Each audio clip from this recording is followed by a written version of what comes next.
दोस्तों नमस्कार, आप देख रहे हैं अपना YouTube channel be your money manager.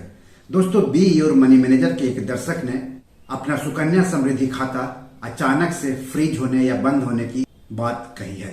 उन्होंने बी योर मनी मैनेजर को लिखा है कि बैंक ऑफ इंडिया में मेरा सुकन्या समृद्धि अकाउंट है, 1 महीने से बंद पड़ा है। बैंक वाले नहीं बता पा रहे हैं कि किस कारण अकाउंट क्लोज है।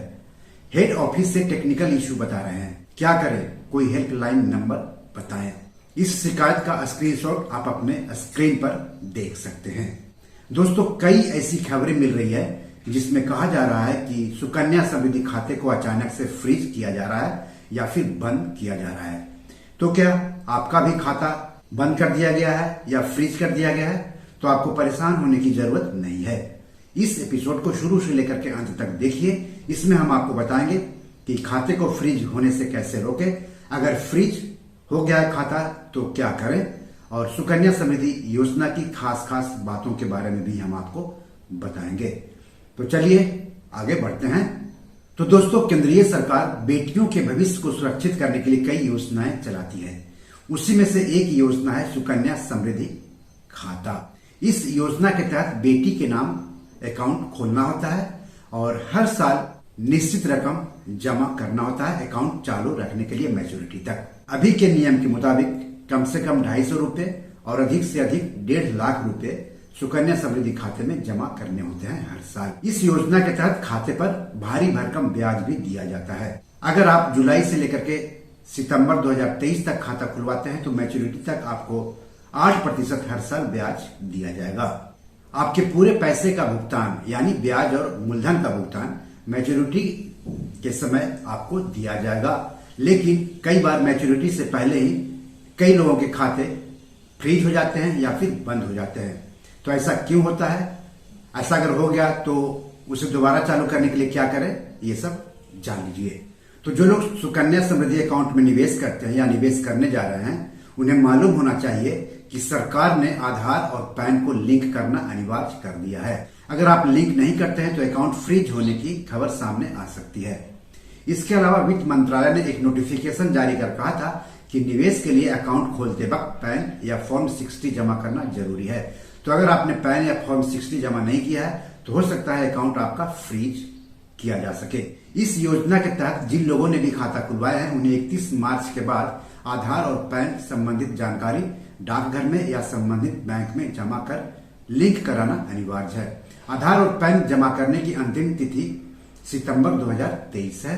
हालांकि माना जा रहा है कि सरकार ये तारीख आगे बढ़ा सकती है, लेकिन बाद में कोई अड़चन ना आए इसलिए आपको नियत तिथि से पहले ही इसे लिंक करा लेना चाहिए। सुकन्या समृद्धि खाते की कुछ खास बात भी अब जान लेते हैं। तो 10 साल से कम आयु की बालिका के नाम पर अभिभावक द्वारा खाता खुलवाया जा सकता है। भारत में डाकघर या किसी भी बैंक में बालिकाओं के नाम पर केवल एक खाता खोला जा सकता है। एक परिवार में अधिकतम 2 लड़कियों के लिए यह खाता खोला जा सकता है। जुड़वा या 3 बालिका बच्चों के जन्म के मामले में 2 से अधिक खाते भी खोले जा सकते हैं। खाता खोलने में कितना पैसा देना होता है और साल भर में कम से कम कितना और ज्यादा से ज्यादा कितना पैसा जमा करना होता है? तो 250 रुपए के साथ आप खाता खुलवा सकते हैं और हर साल आपको 250 रुपए से लेकर के 1.5 लाख रुपए तक जमा करने होंगे। आप इसे एक बार में भी जमा कर सकते हैं या फिर कई किस्तों में भी जमा कर सकते हैं। खाते में पैसा जमा 15 साल तक किया जा सकता है। यदि एक वित्तीय वर्ष में एक खाते में न्यूनतम जमा राशि यानी 250 रुपए जमा नहीं किया जाता है तो खाते को चूक यानी डिफॉल्ट खाता माना जाएगा। 15 वर्ष पूर्ण होने से पहले चूक खाते को खाता खोलने की तारीख से प्रत्येक वर्ष के लिए न्यूनतम जमा राशि 250 रुपए और 50 रुपए चूक जमा कर पुनर्जीवित यानी रिवाइव किया जा सकता है। जमा आयकर अधिनियम की धारा 80C के तहत कटौती के लिए अर्हता प्राप्त करते हैं, यानी 80C के तहत 1.5 लाख रुपए तक जमा करके आप इनकम टैक्स छूट का फायदा उठा सकते हैं सुकन्या समृद्धि खाते के मामले में। अब खाते पर ब्याज के क्या नियम हैं? तो खाता तिमाही आधार पर वित्त मंत्रालय द्वारा अधिसूचित निर्धारित दर पर ब्याज अर्जित करेगा, यानी वित्त मंत्रालय द्वारा जो ब्याज घोषित की जाती है उस दर पर ब्याज मिलेगा। बैंक द्वारा जो तय की जाती है दर उसके आधार पर नहीं। ब्याज की गणना कैलेंडर माह के लिए 5वें दिन की समाप्ति और महीने के अंत के बीच के खाते में सबसे कम शेष राशि पर की जाएगी। ब्याज प्रत्येक वित्तीय वर्ष के अंत में खाते में जमा किया जाएगा। और वहां जमा किया जाएगा जहां पर आपका खाता होता है।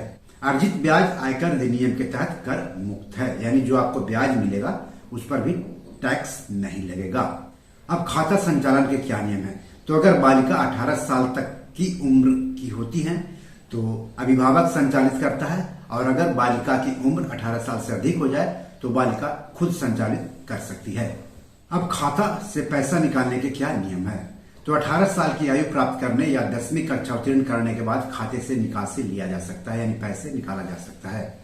पूर्ववर्ती वित्तीय वर्ष के अंत में उपलब्ध शेष जमा राशि का 50% तक निकासी की जा सकती है। निकासी एक मुश्त या किस्तों में की जा सकती है। अच्छा, समय से पहले खाता बंद करने के क्या नियम है? तो समय से पहले कुछ शर्तों पर खाता बंद किए जा सकते हैं। तो शर्तों में शामिल है खाता धारक की मृत्यु पर, यानी मैच्योरिटी से पहले खाता धारक की मृत्यु हो गई तो पैसे आप निकाल सकते हैं खाता बंद करके। मृत्यु की तारीख से भुगतान की तारीख तक डाकघर बचत खाता ब्याज दर लागू होगी। इस पर सुकन्या समृद्धि खाता ब्याज दर लागू नहीं होगी, जो कि बचत खाता से ज्यादा ब्याज मिलता है उसमें।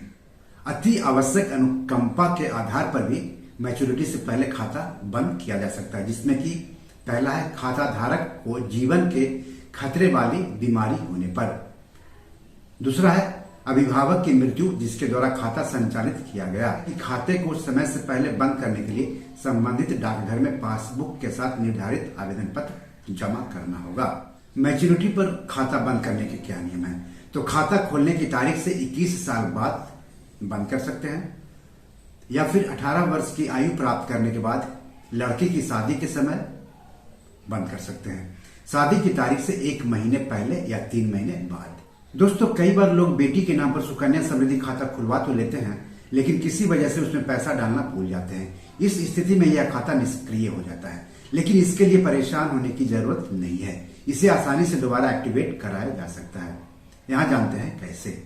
खाते को दोबारा चालू करने के लिए आपको उस बैंक या पोस्ट ऑफिस जाना होगा जहां यह खाता है। यहाँ आपको खाता दोबारा चालू कराने संबंधी एक फॉर्म भरना होगा। फिर बकाया रकम का भुगतान करना होगा, यानी जिन वर्षों में आपने भुगतान नहीं किया है उनमें से हर वर्ष के लिए 250 रुपए का मिनिमम पेमेंट करना होगा। KYC डॉक्यूमेंट भी मांगा जा सकता है। आधार, पैन जरूरी है, और आधार और पैन का लिंक होना भी जरूरी है। इस पेमेंट के साथ हर साल के हिसाब से 50 रुपए की पेनाल्टी भी देनी होगी। मान लेते हैं कि खाता 5 साल नहीं चला, यानी 5 साल तक आपने भुगतान नहीं किया है, तो 5 साल के 1250 रुपए और 250 रुपए पेनाल्टी मिलकर 1500 रुपए देने होंगे आपको। इस तरह खाता दोबारा एक्टिवेट हो जाएगा। पुराने नियमों के अनुसार डिफॉल्ट खातों पर पोस्ट ऑफिस सेविंग्स अकाउंट के लिए लागू दर से ब्याज मिलता था, लेकिन बदले हुए नियम के अनुसार अगर खाते को दोबारा एक्टिव नहीं किया जाता है तो मैच्योर होने तक डिफॉल्ट अकाउंट पर स्कीम के लिए लागू दर से ब्याज मिलता रहेगा। सुकन्या समृद्धि खाते के मुकाबले डाकघर बचत खातों की ब्याज दर बहुत कम है। जहां अभी डाकघर बचत खातों की ब्याज दर 4% सालाना है, वहीं जुलाई सितंबर 2023 में खुलने वाले सुकन्या समृद्धि खातों पर 8% ब्याज दिया जा रहा है। तो सुकन्या समृद्धि खाते को फ्रीज या बंद मत होने दें। अगर ऐसा हो गया तो तुरंत चालू करवा लें, क्योंकि इसके बहुत सारे फायदे हैं। तो बी योर मनी मैनेजर में आज इतना ही। धन्यवाद, नमस्कार।